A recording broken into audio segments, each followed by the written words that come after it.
শরীয়তপুরের ডামুডায় দুই পক্ষের মারামারি থামাতে গিয়ে লাঠির আঘাতে নজরুল ইসলাম মোল্লা নামে এক ব্যক্তি নিহত হয়েছেন। বৃহস্পতিবার সকালে উপজেলার পূর্ব ডামুড্যা ইউনিয়নের চরগড় এলাকায় এ ঘটনা ঘটে। নিহত নজরুল ইসলাম মোল্লা একই এলাকার মৃত মঈন আলী মোল্লার ছেলে। এ বিষয়ে বিস্তারিত থাকছে তুহিন আহমেদের প্রতিবেদনে। পুলিশ ও স্থানীয় সূত্র জানায়, বৃহস্পতিবার সকাল ৬টার সময় উপজেলার পূর্ব ডামুড্যা ইউনিয়নের চরভরা এলাকার তুচ্ছ ঘটনাকে কেন্দ্র করে সালামত সর্দার ও মিয়াচাঁদ সর্দারের পরিবারের মধ্যে প্রথমে কথা কাটাকাটি ও পরবর্তীতে তা মারামারিতে রূপ নেয়।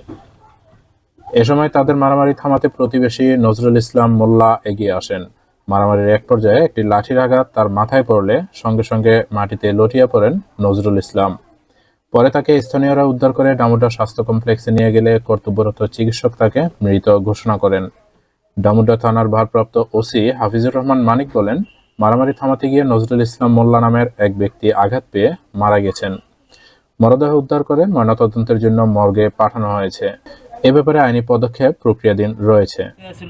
সালামত সর্দার, বিল্লাল সর্দার, মিজান সর্দার আর রাসেল সর্দার, ওরা ঢাকার থেকে আসছে। ডাকাতি তো এসএস পাইপ গুলো নিয়ে আসছে, মানে আইন নাই। ওরা পরিস্থিতি যে মাইরের আর কি আমরা তো জানি না, এটা হলো আমাদের সাথে গেঞ্জাম না। ওইখানে আমার ছোট বোন বিয়ে দিয়েছি ওর স্বাস্থ্য ভাইয়ের কাছে। ওই আমার বইরে মারনে আমরা জিজ্ঞেস করতে মানে ওদের আমার বাড়ির কাছে আর কি, রোডের সাথে জিজ্ঞেস করতে আইসি। আমার ছোট ভাই বাজতে আইসে আইতে 5-4 জন আছে, 4টা ওর সাথে ছোট ভাই যাওয়ার সাথে বাড়িতে বসে।